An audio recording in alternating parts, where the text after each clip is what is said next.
জিল্লু এবার মাল নয় কাচ্চি দে। বরবাদ ঝড়ে কাঁপছে এবার বাংলাদেশের বড় বড় নামি দামি রেস্টুরেন্টগুলো। আপনারা বলতেই পারেন ভাই রেস্টুরেন্টগুলো আবার কাঁপছে কেন? রেস্টুরেন্টে তো আর বরবাদ চলছে না। আরে ভাই বরবাদ চলতে কতক্ষণ? হলে হয়তো বরবাদ চলছে, কিন্তু রেস্টুরেন্টে বরবাদ চলতে কতক্ষণ? এবার শাকিব খানের বরবাদ নাম দিয়ে এবং বরবাদ সিনেমার ডায়লগ দিয়ে বেশ বড় রকমের পাবলিসিটি করে যাচ্ছে দেশের রেস্টুরেন্টগুলো। ব্যাপক প্রচারণায় এই মুহূর্তে আমার এখানে একটি পিকচার দেখতে পাচ্ছেন। এটি হচ্ছে সুলতান ডাইন, কাচ্চি এবং তিহারি বিরিয়ানির জগতে নামকরা একটি প্রতিষ্ঠান সুলতান ডাইন হচ্ছে তারা এখানে একটি বিজ্ঞাপন করেছে, মানে বরবাদের একটি ডায়লগ দিয়ে লিখেছে তারা, এই জিল্লু কাচ্চি দে। এরপরে আমি আপনাদেরকে জোড়া বিজ্ঞাপন দেখাতে চাই। এক পাশে হচ্ছে কাচ্চি ডাইন, আরেক পাশে রয়েছে হচ্ছে গালকো। এখানে তারা লিখেছে, মানে একটি কম্বো তারা অফার করেছে।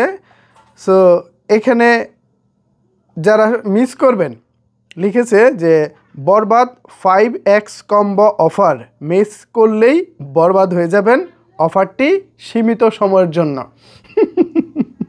মানে বরবাদ ঝড় কোন পর্যায়ে চলছে, কোন পর্যায়ে যাচ্ছে, জাস্ট আপনারা একটু মানে থিঙ্ক করুন বা একটু ভাবুন আসলে এটা কোন পর্যায়ে যাচ্ছে।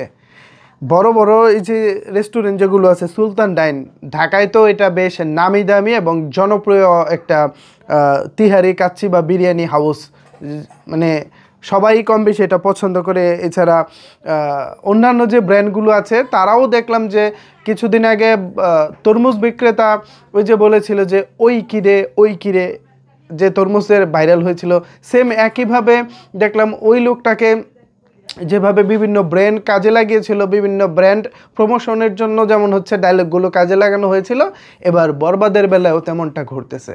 মানে বরবাদ যে আমাদের ঢাকায় সিনেমার ইতিহাসে একটা নতুন একটা রেকর্ড, একটা হাইপ তৈরি করেছে, এটা আমাদেরকে মানতেই হবে। 2025 সালে এসে এইটা আমাদের সিনেমায় না ভাই, সত্যি আমি একটু দাড়িটা বাঁকা করে দেখেন তো সুন্দর লাগে কিনা, দাড়ি না মোচ, আমাদের ঢাকায় সিনেমায় এটা আসলে নতুন সংযোজন। আমি একটা বিষয় ভাবতে ভালো লাগতেছে এবং অবাক হচ্ছে যে অনেকে 2020-21 সালেই ধারণা করেছিল আমাদের চলচ্চিত্র শেষ, মানে করোনার সাথে সাথে আমাদের চলচ্চিত্রের কফিনে মানে শেষ পেরেকটা মারা হয়েছে এবং ইন্ডাস্ট্রি সেখানেই শেষ। বিকজ অফ করোনার আগে আমাদের ইন্ডাস্ট্রিতে প্রায় 300 হল রানিং ছিল, করোনার কারণে সেগুলো বন্ধ হতে হতে এখন হচ্ছে আপনার 150-তে থেমেছে, ঈদে 150 চালু থাকে। সো সেই জায়গা থেকে অনেকেই ধারণা করেছিলেন যে আমাদের ইন্ডাস্ট্রি শেষ। তো এরপরেও আমাদের ইন্ডাস্ট্রি 2025 সালে এসেও এত হাইপে থাকাটা সত্যি আমাদের জন্য সৌভাগ্যের। এটা সম্ভব হয়েছে শুধুমাত্র মেগাস্টার শাকিব খানের জন্য। ভিউয়ার্স, বিভিন্ন বড় বড় রেস্টুরেন্ট, বিভিন্ন বড় বড় অনলাইন শপ এখন বরবাদের ডায়লগ দিয়ে তাদের পণ্যের প্রচার করতেছে। বিষয়টিকে আপনারা কীভাবে দেখছেন চাইলে সেটি নিচের কমেন্টস বক্সে জানাতে পারেন। ধন্যবাদ সবাইকে এতক্ষণ আমার সাথে থাকার জন্য।